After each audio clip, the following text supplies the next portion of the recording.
Welcome to the Elk Talk Podcast with Randy Newberg and Corey Jacobson. Presented by the Rocky Mountain Elk Foundation.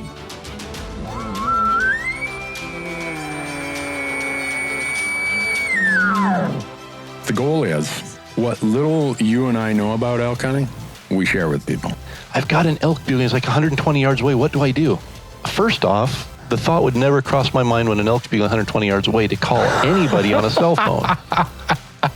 All elk? All the time? Only elk? Only elk. Well, it's us having conversations, so we usually go down some rabbit holes, but If you hunt with Corey Jacobson, you will find the landscape is full of rabbit holes.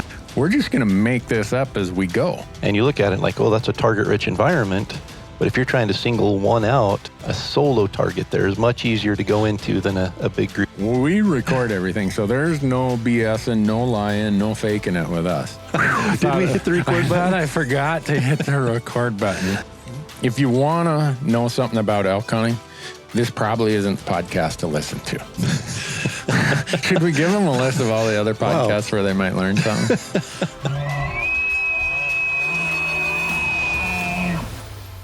The Elk Talk Podcast is brought to you by the Rocky Mountain Elk Foundation, ensuring the future of elk, other wildlife, their habitat, and our hunting heritage. To become a member, go to rmef.org. The Elk Talk Podcast is also brought to you by Mountain Ops, making outdoor energy and performance nutrition to make you a stronger and healthier elk hunter.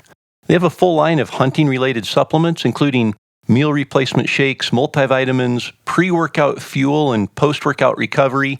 And my favorite, their new performance protein bars that, by the way, are packed with 270 calories and 20 grams of protein, but contain less than 6 grams of sugar. Visit mountainops.com to learn more and to order, and be sure to use the promo code ELKTALK to save on your next order. The podcast is also brought to you by Gerber. Go to gerbergear.com and learn about the knives, the Vital, the Big Game Vital, the Gator Premium, all the things that we use when we're out in the woods, and not just knives, but also some really cool multi-tools that they have. And we have a promo code for Gerber as well. Just use the code ELKTALK to save 20% on your orders at gerbergear.com. And we are also brought to you by Rocky Mountain Hunting Calls. And Rocky Mountain Hunting Calls is the original designer and inventor of the pallet plate diaphragm that's completely changed the way elk calls are made and used. And to find out more and to order your elk calls, go to RockyMountainHuntingCalls.com or BuglingBull.com and use promo code ELKTALK, and you're going to save 15% on all of your elk calls and elk call accessories. The Elk Talk Podcast is also brought to you by GoHunt.com. Go to GoHunt.com and sign up for the Insider. The Insider is changing how hunts and hunting information are found. No doubt about that. Use promo code ELKTALK, and when you sign up for the Insider, you're going to get $50 of store credit, mad money, in their gear shop. Lastly, the University of Elk Hunting online course is a proud partner of the Elk Talk Podcast. And within the University of Elk Hunting online course, you're going to find nearly 60 chapters organized in 17 modules of elk hunting instruction aimed at making you a more successful elk hunter. From planning and e-scouting to calling strategies and packing, every imaginable elk hunting topic is included in the online course. And regardless of your previous elk hunting experience or success, I'm confident the University of Elk Hunting online course will make you a more confident, more successful elk hunter. Just visit elk101.com and use the promo code ELKTALK to save 20% when you sign up for a membership to the University of Elk Hunting online course. And with that, Corey, we are ready to get into it. Let's jump into it. Good morning, Corey Jacobson. How you doing? I'm good. I was wondering if I was going to make it into the office this morning due to the 12 inches of snow we got overnight. What? 12? Yeah. Holy cow. It started out on the weather showed that we should get about 3 hours of snow. It was, one of those 70-80% deals. And then about the time it started, they upgraded it to a winter weather advisory. And about 2 hours later, they upgraded it to a weather warning. And we ended up, I shoveled snow last night by hand for a little bit and probably had 8 inches, and then got up this morning and there was a good 4 inches on top of what I shoveled. So Winter wonderland. Wow. The clean living here in Bozeman, Montana, we avoided that foot of it. We got 4 inches 2 days ago, and my wife is recovering from a broken foot. And so now all my neighbors they think I'm some sort of abusive husband, and they really think I'm a deadbeat, because when I was here at the office filming stuff, she was out there with a broken foot running the snowblower. She probably looked like Peg Leg Pete out there. So, but I don't know anyhow, how you get away with this. You're always talking about marital advice and not being handy, and then your poor wife is out there with a broken foot running the snowblower. I'm pretty sure that your advice probably doesn't stretch too far. No, it's one of those do as I say, not as I do kind of advice columns. So, oh well, we didn't come on here to talk about marital advice. no, David and Brice will leave us if we're going to talk marital advice. So I'm going to let you introduce our 2 great guests today that we've known for a long time. Yeah, well, we are launching Destination Elk V4 on Monday, January 24th, and Brice and his son Brandon were a part of it. They were Team Peax, and Brice, I might mess up your title, but you're the main guy, the founder, owner, designer behind the original Sissy Sticks, which is now Peax Equipment. And then I don't know what the right title should be, but you can call me whatever you want, I guess. Corey. don't give me that freedom. And then we've got David Brinker, who I think most of our podcast listeners probably know from episode 3 or 4 or something. He was one of our first guests.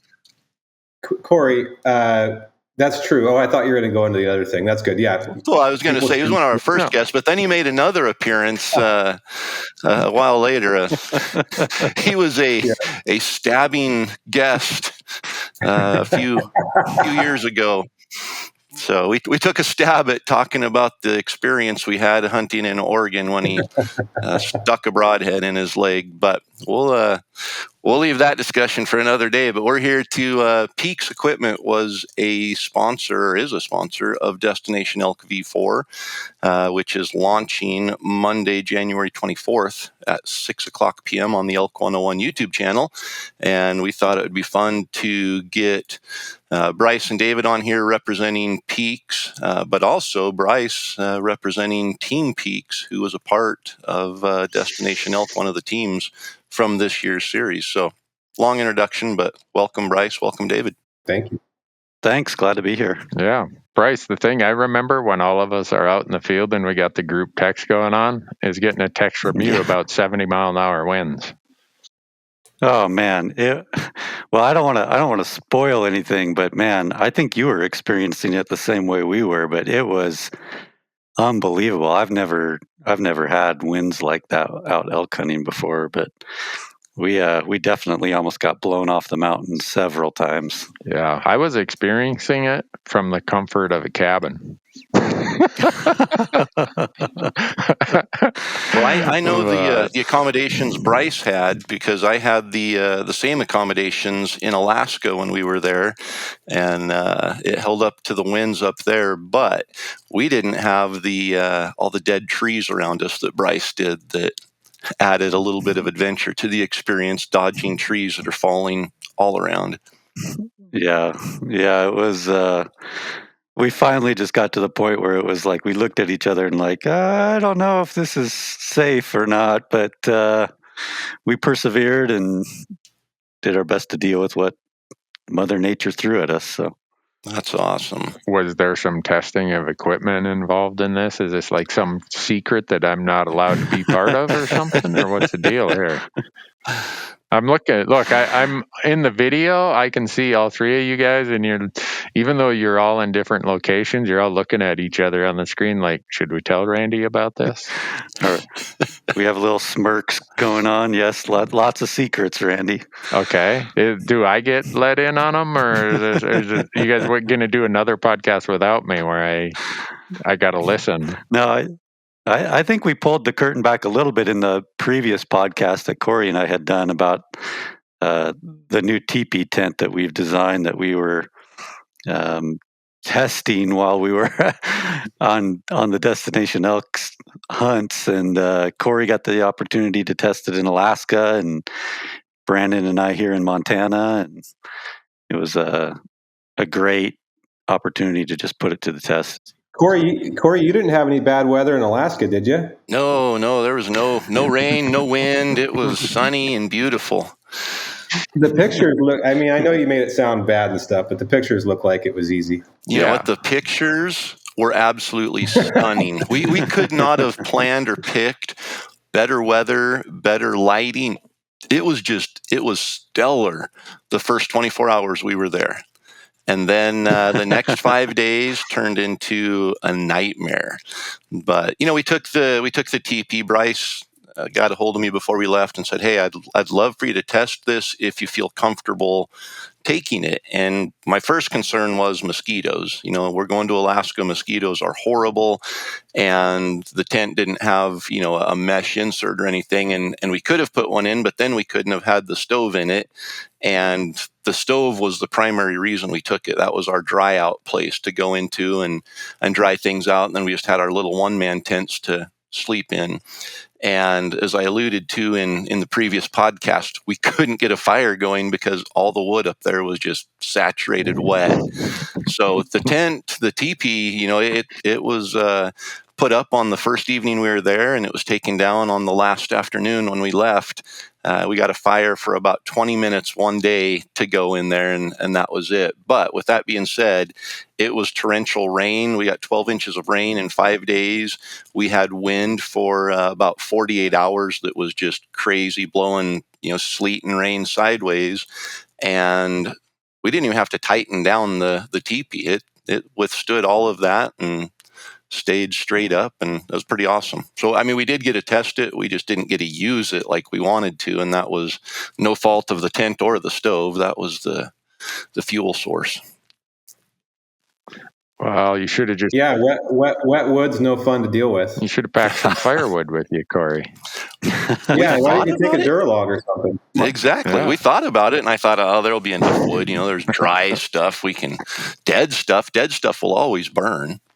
But not the case. Yeah. Well, normally you can throw wood in the tent and it'll dry itself out, but not in that climate. Yep. And that's the only reason we got the fire going for the 20 minutes we did, was we had put a bunch of wood in there. We actually split the wood. I had a little hatchet. We split the wood. And these are little chunks, you know, 2-inch diameter chunks of wood, and then split in half. And when we'd split it, water would run out of the inside of it. And this is dead wood, you know, that should be dry. And even sitting in the teepee for 2 or 3 days, we'd come back and still couldn't get it to ignite. All right, Randy, where were you when all this was going on? Corey asked me if I wanted to come along and be a packer or something else, and I've done 2 Sitka blacktail hunts in that time of year up on an island about 50 miles from there. I said, you know, we're friends and all, but you don't have enough love or money to get me up there under those conditions. So where was I? I was probably out on Fort Peck bobbing around fishing for walleyes or something. I don't know. But so I'm listening to this. Now I feel like I'm kind of easing in on a group conversation. I feel like I'm the guy with a droid and the three of you are having an iPhone text message loop, and I haven't been in it, but where's Peax going with all this stuff? So now I find out about tents. I knew you had trekking poles. I knew you had gators.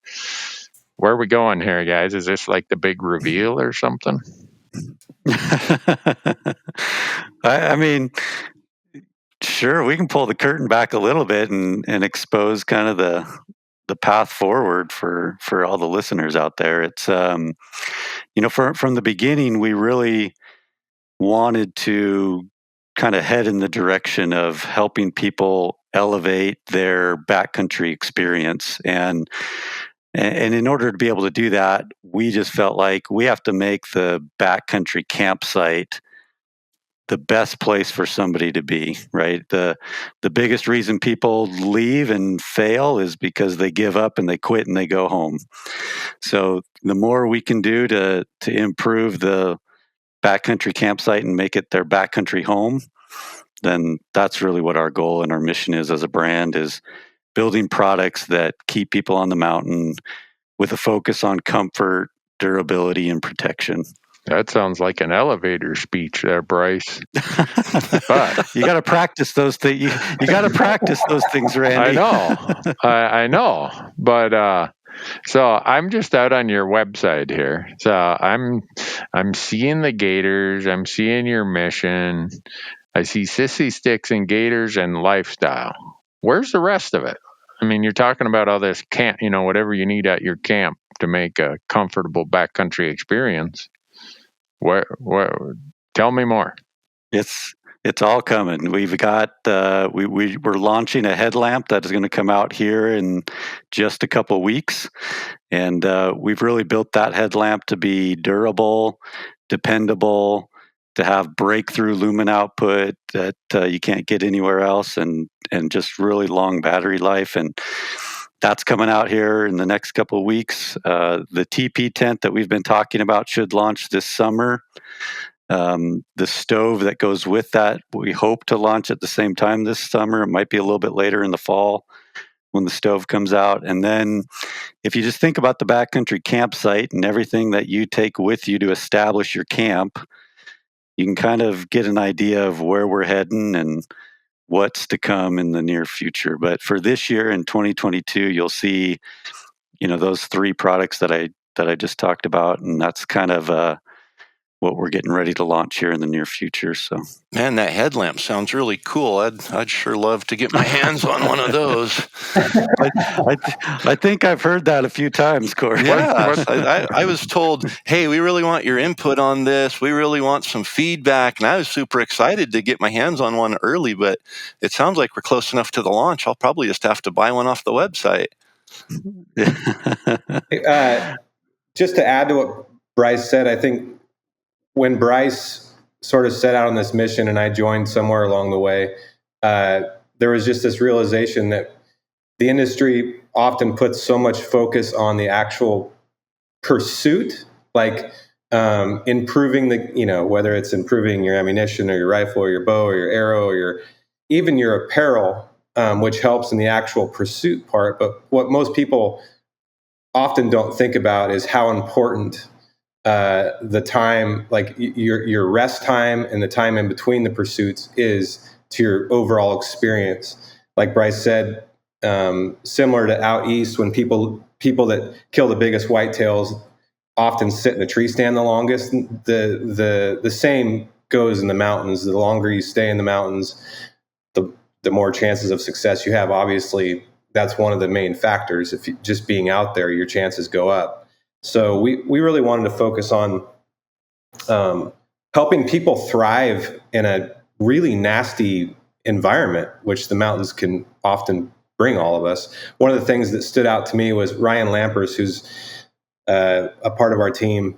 And obviously, for those who know him, he's a legendary hunter and backcountry enthusiast. He said something to me one time that really rang a bell, and it was, I said, Ryan, like, how do you stay out there so long? Because he'll often go for 15, 20, 25 days. And I'm usually tired after 5, and I said, don't you get tired of suffering? And he goes, I have a secret for you. He's like, I don't suffer. I don't suffer anymore. He said, my system is so buttoned up that I don't suffer as much as people think I would. And I'm like, wow, that's pretty incredible, because most people do. That's why they leave. Then they go eat a cheeseburger and drink a beer after 3 days. It's because they're sleep deprived, they're dehydrated, they're malnourished, they're sore, all the things. So I think, just to add on to what Brice said, our future is helping people thrive in the backcountry. And whether that be improving your lighting system, improving your shelter system, or your trekking poles, or whatever it might be, we want to help you stay out there longer and be more successful. And I think the one thing that Dave just said that's really important is that, he said, improve your lighting system, improve your sleep system, your shelter system. that's really the approach that we're taking as a brand as we kind of build these products, is like, how does the trekking pole integrate into your sleep system, right? Your shelter that you have. Everything that we're trying to do and build, we're trying to build so that they work in harmony with each other, so that you do have one complete system that you can take with you into the backcountry, and it all works together. It creates the most livable backcountry home that you can imagine, and keeps you on the mountain, and hopefully increases your odds of success. And that's one of the things that I think I'd never used a teepee before or a stove. And when you offered it, my first thought was, we're planning to be in the Alaska backcountry for 10 days. We have to be completely self-sufficient in a backpack. And adding a teepee and a stove to our group system probably doesn't fit in weight-wise. And I don't remember the exact weight, but you've got a center pole, you've got the teepee, we took a floor, we took the stovepipe, all of that, and the total weight was minimal. But one of the things I think that adds to the structure of the teepee is the integration of the trekking poles. And I was worried about leaving the teepee for days on end without the trekking poles, because obviously during the day we have to use them, and if it's raining and windy and we're out using them, how's that going to work? Fortunately, Donnie stayed in his tent the whole time, so we just used his trekking poles and we didn't have to remove them. There was one benefit of Donnie being in his tent the whole time, but it is awesome. It's, those trekking poles, how they create some of the structure of the teepee. It just makes it that much stronger. You don't have to carry any extra weight, and you utilize, like you said, each piece kind of supports each other. And I'm sure that the lighting, everything will kind of integrate into building that experience and that system, that complete system. One thing that's been interesting to watch, Corey and Randy, I'm sure you'll appreciate this, is like, even as like in the days before the technical apparel came in the industry and stuff, hunters, generally speaking, like to act tough. Like we like to think we're really tough, and we are in a lot of ways, but there was a lot of hesitation to wear technical apparel 10 years ago. I'm sticking to my flannel and my Carhartts or whatever. And then, kind of that threshold was passed on. Everybody wears technical apparel now, basically. And I noticed the same thing a couple years ago when I first heard about sissy sticks, which was, and I still have friends, no way, I'll just, break a stick over my knee and use a stick if I need to haul something heavy, no way am I using one of those trekking poles, There's always this hesitation to find comforts in somewhere that's not comfortable because we're kind of gritty and tough. But what I've been seeing, and I'd love to hear you guys' thoughts on this industry wide, is people embracing this idea of you don't have to suffer necessarily. And even if it costs you a couple ounces, it's worth it because your success goes up and your experience gets better. I've just noticed that over especially the last 5 years, people are becoming more intelligent about how they hunt as opposed to just trying to be tough. Well, I'm on the leading edge of that spear, not from a technology standpoint, but from an age standpoint, David. I'm older than all of you guys here by at least 10 years, maybe 20. So what you just said there about an ounce here or there and the comfort it adds, I'll use an example. Going into our sheep hunt in Alaska is 13 miles in there in terrible, nasty country.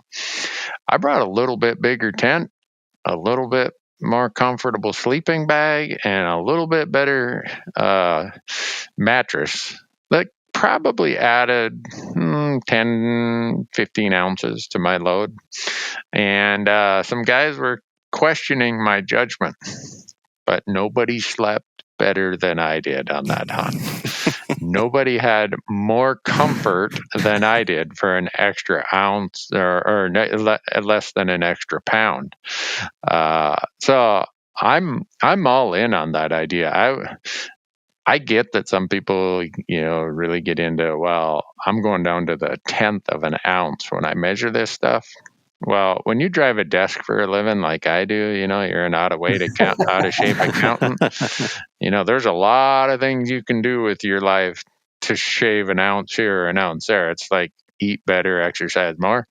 So I think when I go to the backcountry, comfort for me, and this is way more different now than it was 10 years ago, that comfort of whether it's how well I sleep, comfort from the elements of wind and rain and snow, that is so directly proportional to how hard I'm going to be able to hunt while I'm back there, which I think it'd be a struggle to argue that the success is usually a function of how hard you hunt. So for me, there's absolutely a correlation to how comfortable I can be after a long day, 4 or 5 days or 7 days or whatever, and how much success I'm going to have. So these type of systems you're talking about are super important to me. But when you say sleep system, are you talking about the tent as the sleep system? He just keeps prying. Well, you guys are saying all this stuff, but I'm feeling left out because I'm like a sleeping bag nerd. I think you're more in the know than even Corey is on that topic there, Randy. We just had you into the shop the other day, and you got to peek behind the curtain a little bit at a few of the things. So. Yeah, but I didn't know if those were your personal items or if that was stuff you were working on. And when I was asking questions, you kind of had this look like, ooh, do we dare tell him? So I had a feeling maybe you're working on a more complicated or a more expanded sleep system. But, old guys who need a lot of sleep, they're the ones you should have as the prototype testers for your sleep system.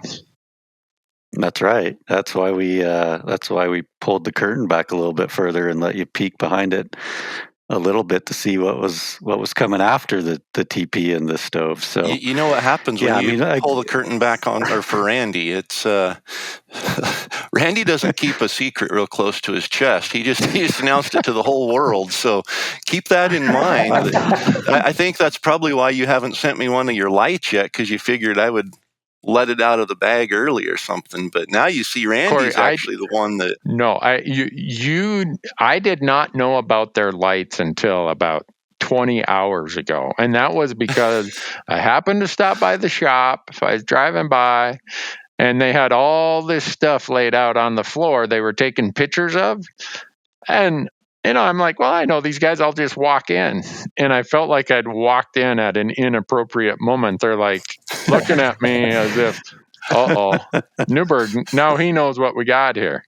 So yeah, he happened to stumble in at the most opportune time and get to see some of the things that we were working on. So you knew about these lights long before I did. If you knew about them more than a day ago, you knew about them before I did. I knew about them 6 months ago. I just haven't seen one yet. What? Yeah, I have. Yeah. I have.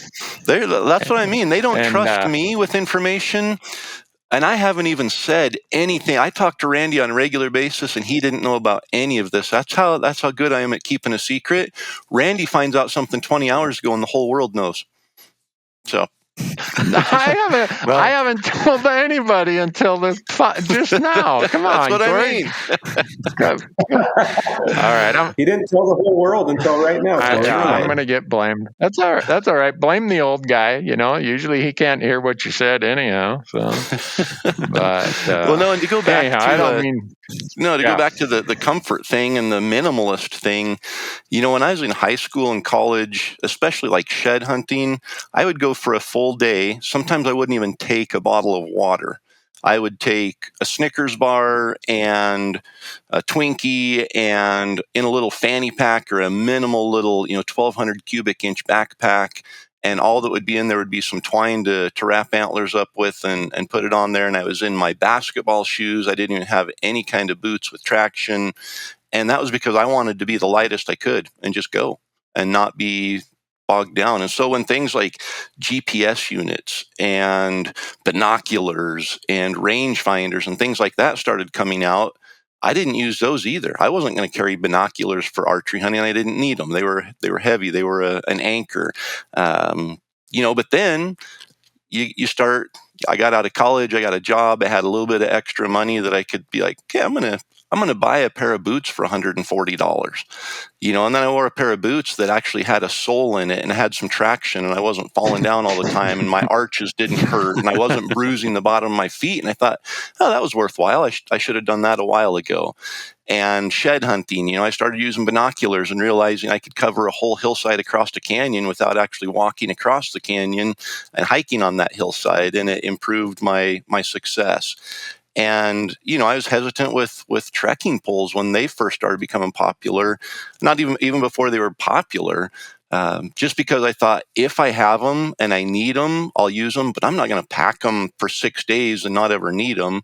They're in my pack every day now, and so I think there is a learning curve, an experience curve, where we are hesitant to add more gadgets and more gear. And is it really worthwhile? Is it worth packing a set of trekking poles in my backpack for 6 days to use them for 4 hours when I pack out an elk on the last day of the hunt?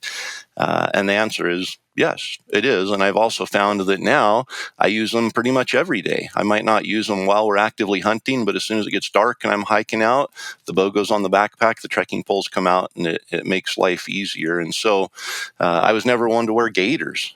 Gaiters keep my boots dry now. They keep the pant leg dry. They keep the sock dry, which keeps the inside of my boot dry. And so they're little comfort things. And I think that we just have to recognize what do they add in convenience or in experience, and what is the downside as far as having them with you all the time. And realistically, what you guys are doing is taking away the downside of having them with you all the time so that you're able to recognize the benefit a lot more rapidly.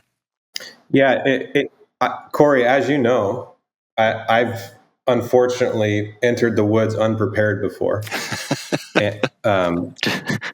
and I'm notorious for just jump, because I'm not generally a detail-oriented person. So like if there's elk bugling, I just jump out of the truck, throw whatever pack I grab first on, and start running through the woods. But what I've noticed about watching people like you and others really, really successful, intelligent hunters is those fine details of just like covering your butt on just even those kind of outlier moments, so you don't have to leave or rely upon somebody else to help you. Like, again, going back to Lampers, the guy, his pack isn't heavy necessarily, but he has every single thing in there that he needs. Nothing that he doesn't need, but everything that he needs. It's very intelligently thought through. So it doesn't matter what happens in the backcountry, he's going to be fine. Whereas, like I said, until I've become wiser the last few years, just going guns blazing at bugles, and not actually thinking through your, my apparel system was thought through and stuff, but you start thinking about all the other things. And that's what was so intriguing when I first met Brice a few years ago, as to where this Peax story could go and is going to go.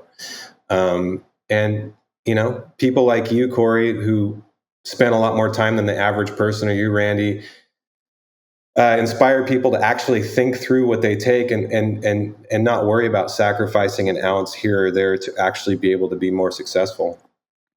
Well, and I think that ounce story, when you think about it, I had a great conversation, Randy, with our good friend Bart May. I don't know what it was, maybe a year ago, and we were talking about this whole balance between, weight and the things the necessities that you need in your pack and everything. And he said, well, let's be honest, all of us could probably use to shed a few pounds on our person. And, if that's true, right? Like, get out, go hike, exercise, lose the weight, right? And then put that gear in your pack. The pound that your trekking poles weigh, I'm sure we could all shave a pound off our midsections and, and be neutral on that. So it's fitness comes into play, I think, a lot too, so that you don't have to worry about, shaving down your toothbrush to just the end or leaving stuff at home you don't need. And I've looked at that a lot too. And one thing to keep in mind, I think, that's important is if your backpack is 40 pounds and you weigh 200 pounds, you're carrying 240 pounds. If you lose 10 pounds, and now you can carry 50 pounds of gear. It's not the same. I mean, you're still putting 50 pounds on your shoulders and back, which your weight, might have been sitting lower, probably was sitting lower. So there is going to be, don't just lose 10 pounds, strengthen the areas of your body that are going to need to carry it. And for me, I've always been, I mean, when I graduated college, I weighed 172 pounds. And that was about where I'd been my whole life, never been above that. And, at 6'1", I was skinny. And I started working out, and I still didn't get above about 175 pounds. But when I say working out, I started going to the gym, lifting weights, which I'd never really done before.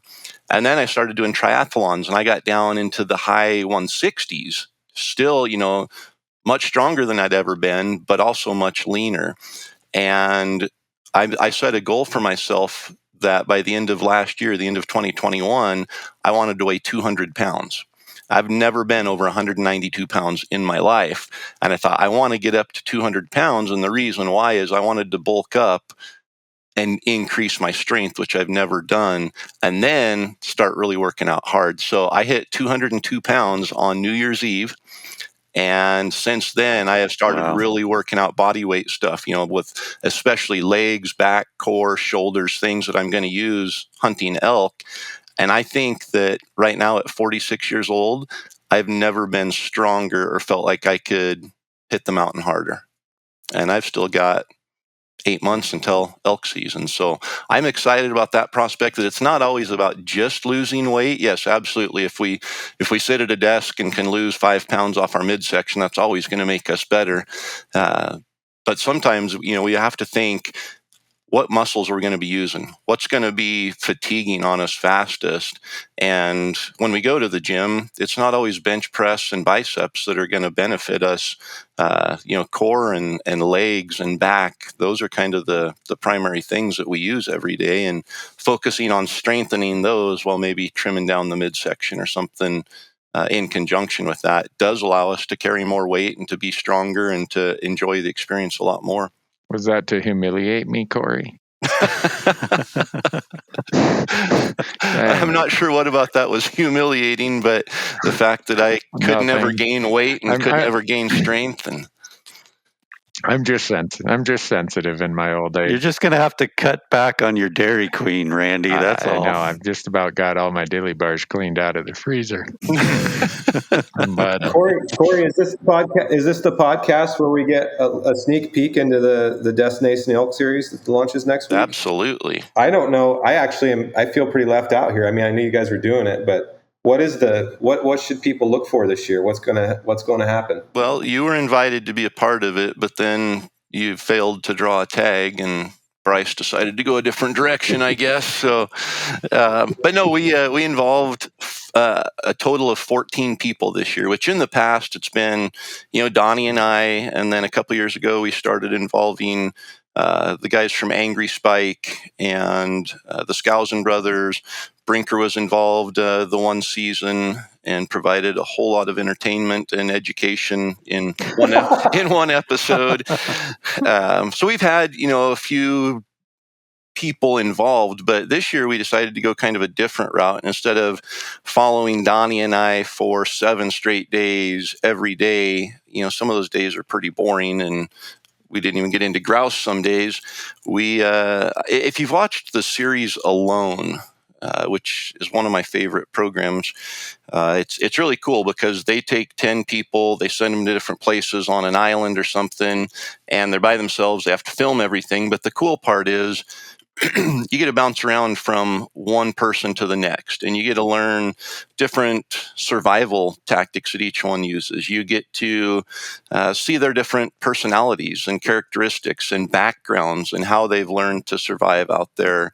And there's so much value in that, and entertainment value as well.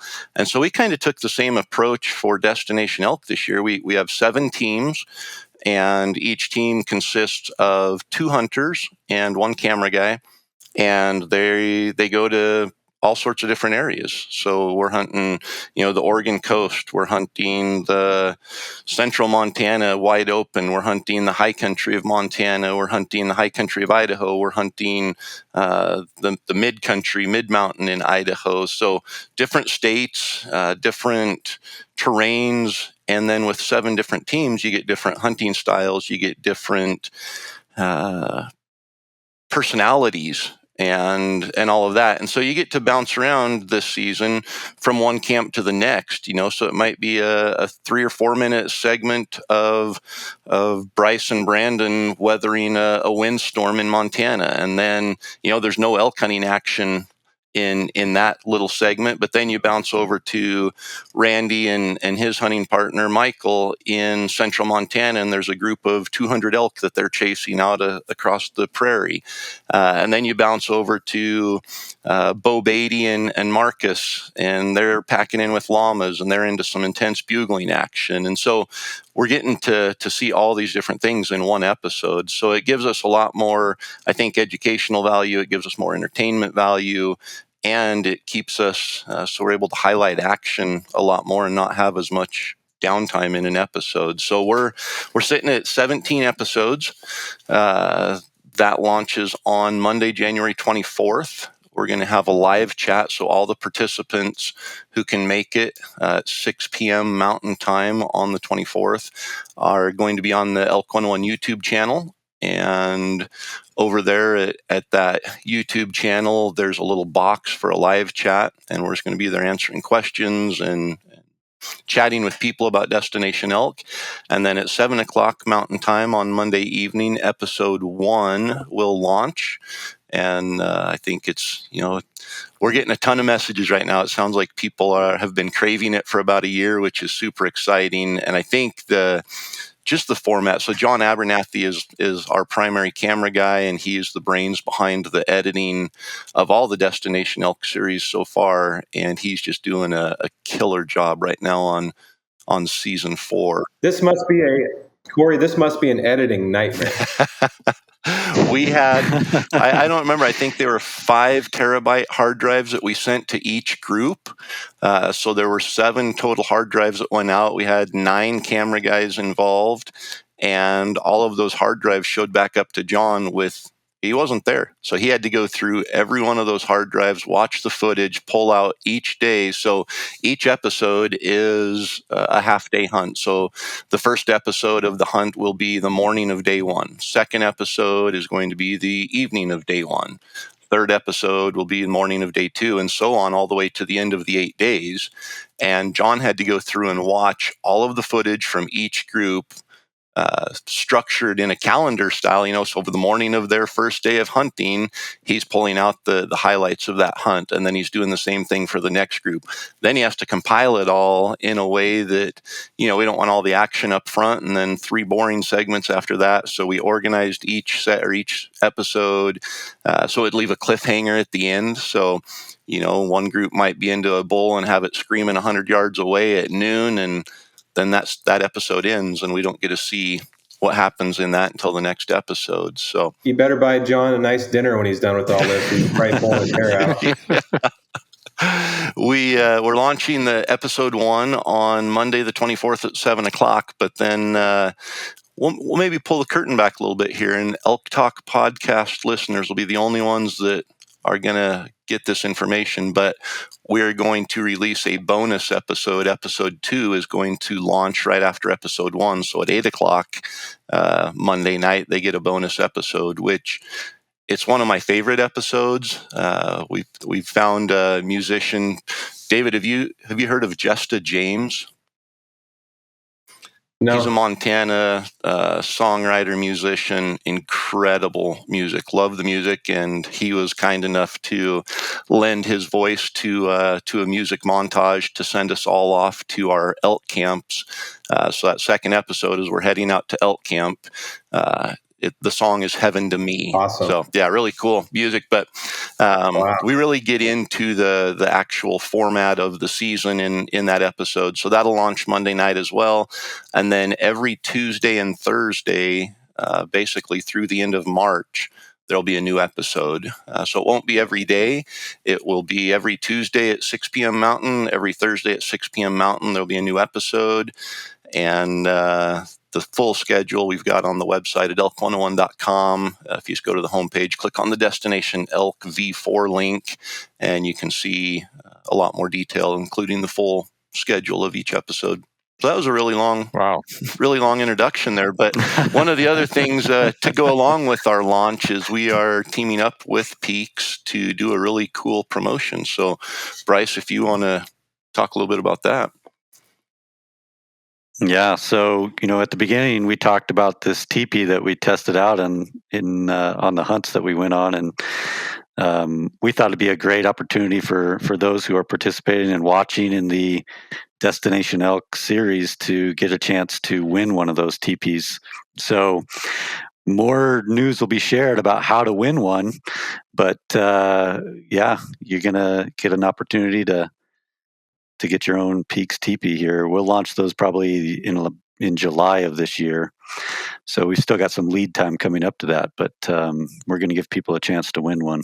Yeah, and that giveaway is in conjunction with Destination Elk. So make sure, I'm guessing they can go to your website, Brice, and just sign up for an email newsletter, an email list, or follow you on social media to make sure that they know all the details when that promotion launches and how they can win a teepee. Yep, we'll get all that sent out. If they want to go to the website and sign up for the newsletter down at the bottom, they can do that. We'll be posting it all on social, and I think that you guys are going to help us as well. So I think anybody that's interested is going to have an opportunity. That's awesome. So yeah, go to what's your Instagram? Instagram is Peax_equip, EQUIP. And then the website is peaksequipment.com. PEAX. Yeah, I was just going to say that. PEAX. Yes. So, and we'll have all the same. We'll be sending out emails and posting it on our social at Elk 101. So be sure that you're following Peax Equip on Instagram and Elk 101 so that you can find out how to win one of these cool teepees. Can you give us more details on it, Brice? Like weight and size and all that? Sure. Yeah, so it's a 4-man teepee structure, so 4 guys can fit comfortably inside of it. With your gear, with all your gear in it, my brother, my nephew, and I, we camped out in it with all of our gear and rifles. So 3 of us with all of our gear was in it, and so it's a 4-man probably with a little bit of gear, 3-man with all of your gear. When the stove's in it, it's probably best to just have 2 guys in it. The weight all in was about 3.5 pounds. That included the floor, the rain fly, the carbon pole, all the stakes. So the full packed weight was 3.5 pounds. So super ultra light. It's about 6 feet 7 inches tall. So you can't really stand up in it because the teepee walls do kind of slant down, but you can stand up and kind of hunch over when you need to. But there's so much headspace in there, and especially when you integrate the trekking poles up into the top of the teepee, it kind of pooches out that headspace and gives you a much more livable area. So it's going to be an awesome teepee. We're super stoked about it. Brice, when should people expect it to be for sale? July of 2022, this year. So we should receive them in June, and then we plan to launch the teepee in July. Very cool. And when can people like myself who don't get the curtain pulled back expect to see the headlamps? So the headlamps are launching, just in a couple weeks. We're trying to launch those right before or in conjunction with the Hunt Expo in Utah. So we're finalizing all the details on that, the plans, and those should launch really quick. So if people are interested in that, we'll have information up on the website about the first of around, what do we say, Brinker? The February 1st. Around February 1st, that they can start to get a peek at it. And we'll make sure you get one in your hands, Corey, before it goes live. And Randy, you too. That's good because I'm kind of. Well, I don't know, Randy. I might take that back. And now that you've exposed everybody to what we're doing, I might have to keep things closer to the vest a little bit with you. All right, well, I can understand that, but I'm like a headlamp snob. I've got a collection of headlamps that if ever there's a headlamp museum, they're going to come to me and say, let's get these boxes of headlamps that Newberg has.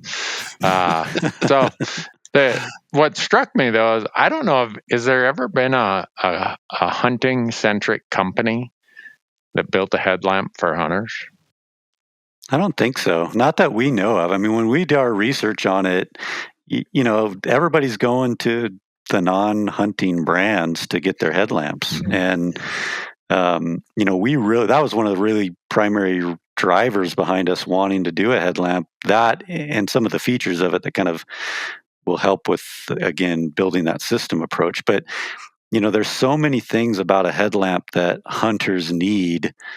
And, the biggest complaint I just think that we heard was, a lot of them are made of a plastic material and they step on them and they break, or they just parts break on them. They don't have the red lights that are bright enough for hunters to be able to navigate in the dark without worrying about spooking game animals.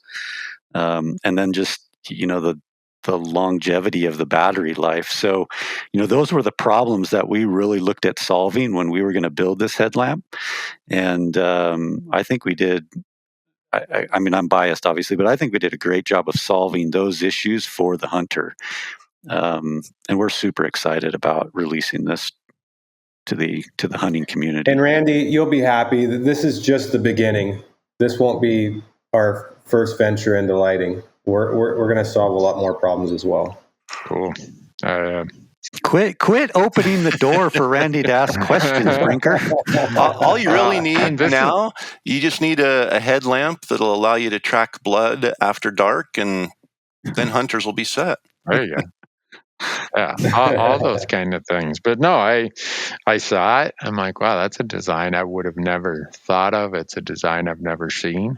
Some of the features that I Wait, saw. You saw it in person? Like, I saw it in person. I actually made the mistake of turning it on, Corey, and turning it to look at it, and I'm still seeing spots from how bright it was. And it is bright. Brice and Ryan looked at each other like, well, we heard he wasn't the sharpest tool in the shed. He had to prove it today, but yeah. Well, we learned that we're going to have to put a little insert in the box that says "Do not look into headlamps." I can tell you this: with whatever you measured in lumens or BTUs or whatever you want to call it, it definitely wakes you up. So yeah. It's the brightest single dye LED available on the market, so it can shine really bright. Can you share how many lumens it is? Yep. So the capacity of the brightest lumen output would be 1,000 lumens. Very cool. So you can program it to do more and less, obviously, but for what it is, we programmed it at 1,000 lumens for the highest setting. That's almost enough to boil water, isn't it? If you have it on that highest setting, it does produce some heat. Yeah, don't. Man, I can see. Don't look at it when it's set that high. Yeah, cook stoves that utilize and integrate lighting to boil water. Man, I can see all sorts of cool stuff coming out of this. Yeah. No, I was very impressed. I always look for companies that are trying to design stuff for hunters, because like David said, or one of you said, we're usually going outside the hunting space to get high performance stuff. And I don't care if it, back in the day when it was clothing. And then, I started using trekking poles, I think 11 years ago, and people looked at me like I'd lost my mind. But where did I have to go to get trekking poles? Outside of the hunting space. Headlamps. Yeah. Every headlamp I have is from outside the hunting space. So seeing it and looking at it, and then knowing that Mr. Lampers, if if he's been using it, I mean, I might spend as many days in the field as him, but the rigors I put myself through in those number of days are nowhere near what Ryan does. I mean, he looks, he kind of looks the part of the guy who, okay, I'm going to go live under a rock for a month and see if I can make it. Whereas me, I'm like, Well, he just I'm going to go sit on that rock in the sun, and then I'm coming back to the hotel that night. Whereas Lampers is like, I wonder if I can make it out here for 30 days. So if it's got the Ryan Lampers stamp of approval, I know for sure it's going to be far beyond anything I can put it through. Yeah. Well, I mean, any product that we're building, we're trying to keep the hunter in mind. I mean, our trekking poles are another example of that. The biggest dilemma I think that hunters had with trekking poles is you either went the ultra lightweight with carbon fiber for the whole thing, or aluminum, where you were having a 50% weight penalty to have something more durable. And, we just tried to solve that, right? So we had the carbon fiber upper sections and the aluminum lower, and it kind of is the best of both worlds and meets those specific needs of a hunter. Let's face it, hunters are a lot harder on their equipment than I think backcountry through hikers are, that tend to stay on the trails and designated routes. Yeah, and I don't think many hikers are putting 120 pounds of elk meat on their back and putting true weight on those trekking poles. I mean, they use them for balance and stability, but I found myself using it to relieve some of that weight coming down a steep hill, and that trekking pole is taking weight. I mean, it's transferring weight into it, and you can see it when it flexes, and that's a big difference between somebody who uses one for hiking and someone who uses it for hunting. Like you mentioned, Brice, we're rarely on a trail, so we're banging them off of rocks. We're getting them wedged between trees and blowdowns, and they have to be designed different to handle a different level of abuse. Yeah, and we did a lot of research. Some of the medical papers are out there on the benefits of trekking poles. That they did a study. One of the research papers that we read, where they actually did put weight on these individuals and tested the reduction in impact of their joints from their ankle bone to their knee to their hip sockets. And it was something like a 40% reduction in impact from the use of trekking poles going, especially downhill, obviously, when you have those heavy impacts. So, there's a lot of guys out there that are still macho and strong and whatever, and they'll never use them. But I don't know, the benefits far outweigh any of the cons. So. There are two types of elk hunters, Brice. Those who don't use trekking poles but soon will, and those who do use trekking poles. There you go. I like that, Randy. I like that. Because if you don't use them, eventually you're not going to be elk hunting when you're my age. Yeah. So, well, I mean, that's where the name came from. I mean, our good friend here in town, who's a foot doctor, a podiatrist, J.D. Clark. That's where the name came from. He has always been a super strong kind of macho guy, and he's into his late 60s now, and he calls them sissy sticks. Mm-hmm. And we've done a lot of adventures with old J.D. Clark, but he finally realized that he's got to have them. If he wants to keep doing it, he's got to use them. Yeah. Well, those tough, kind of obstinate, I'll show the world guys, those are the ones that orthopedic surgeons are good friends with. That's right. That's right. Yeah, you show me a guy carrying 120-pound loads in elk country and off trail, and that person's on a first name basis with an orthopedic surgeon pretty soon, if not already. That's right. My only relationship with orthopedic surgeons so far in my life has been as their accountant. So I hope to keep it that way. Not as I want a client accountant relationship, not a patient doctor relationship with an orthopedic surgeon. So that's why I'm a fan of trekking poles. So it's a good plan. Well, Corey, you got us all excited about Destination Elk. Yeah, it's hard because hunting season comes and we're so excited to share it, and then we get this like 3-month lull as we're editing it, and it's it becomes work. Like, I am so tired of watching all of these episodes. I mean, we usually go through 5 or 6 versions of each episode by the time we make changes and adjust things and get all the final touches in it. And I have to watch every one of them through. So we're talking 17 episodes, probably at least 4 or 5 versions of each. I'm tired of it. I'm tired of seeing it. I want everybody else to be able to see it and be able to share it at this point. So yeah, we're excited for that and grateful that Peax was a part of it this year, both as a participant as well as a sponsor of the series.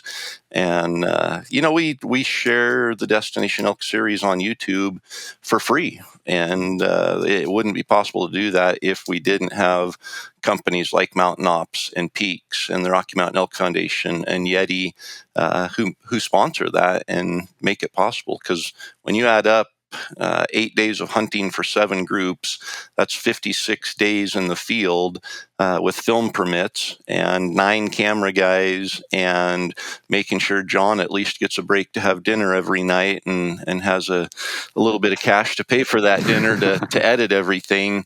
It's not cheap, and those companies, including Peax, make that possible. So grateful, Brice and David, for your involvement and a partnership on that, and grateful that you were able to come on and share some of the upcoming excitement within the business and within the brand, and wish you the best of luck here. I know there's some other cool things we're going to be able to talk about in the near future, so I'm excited to come back around and do that. And Corey, I'm looking forward to making my re-entrance into Destination Elk someday and not get hurt. And I think that'll happen as long as Oregon Department of Fish and Wildlife does their job and helps me draw my tag this year. Very cool. You're looking for, you've got a lot of points, don't you? Yeah, I've been waiting my whole life for one good Oregon tag. Come on, give it to me. Randy, what am I supposed to do here? You draw all the tags. You're talking to the wrong guy, man. I don't know anything about Oregon. I drew a tag in Oregon in 2020, and your governor said me and my film crew had to quarantine for 14 days. Oh, geez. And then your state forestry department, when I asked them for a film permit, they just had a bunch of fires and floods. They said, you won't get a permit from us for 2 years. What? Yeah, I'm like, well, I can take a hint. Obviously, you guys don't want my ugly face over in Oregon, so I just ate the tag. And I'm sure that they're much better off because of it. So I'm of no help for you, David, when it comes to Oregon. But I would think a man with your clean living style and your serenading voice of music, you could just go down to the Game and Fish headquarters there, bring your guitar and sing them a song. They'd probably put you to the front of the line. It's never, considering the fact that I've never drawn a cool tag in my life anywhere, I don't think it works. Really? But you haven't tried that method yet. I think Randy. No, that's true. I think Randy's onto something. Yeah, I mean, I can't sing at all, David, and I drew a moose and a goat. That's not true, Randy. I've heard you sing. I've heard you sing in the truck. Really? You like your old traditional country, Hank Williams. Yeah. I was going to say Randy Travis has nothing on the bass voice of Randy Newberg. Really? Well, my wife would disagree with you. Even if I'm in the shower, you think, well, everyone's allowed to sing in the shower. She'll come and close the bathroom door and close the bathroom door because I'm singing. I'm like, most people don't know that Corey Jacobson is a karaoke superstar. No way. I have karaoke, or I've seen you sing karaoke, haven't I? I feel like I have. This might be is this real? I don't know. That's it's probably just an urban legend or something that no one will ever know. No. I'm pretty sure. Corey, if you guys ever get a chance, get Corey Jacobson to sing some George Strait. Really? Amarillo by morning? What are we talking here? I know you've only been married once, so it can't be all your exes live in Texas. A clean living guy like you, Corey, has got to be careful which of those country music, beer, getting drunk, mama run over by the train songs. You'll be like David Allen Coe, and mama got wanted to get mama out of prison and got run over by a damn old train or something. That doesn't fit a guy with your clean reputation. Or Brice, you too. I mean, Brice, That's right. You're like, I know. I live in the same town as Brice. He could run for governor tomorrow. He's known as such a straight arrow, man of high moral standards. And then there's guys like me who are like, we wouldn't hire him for dog catcher, man. Yeah.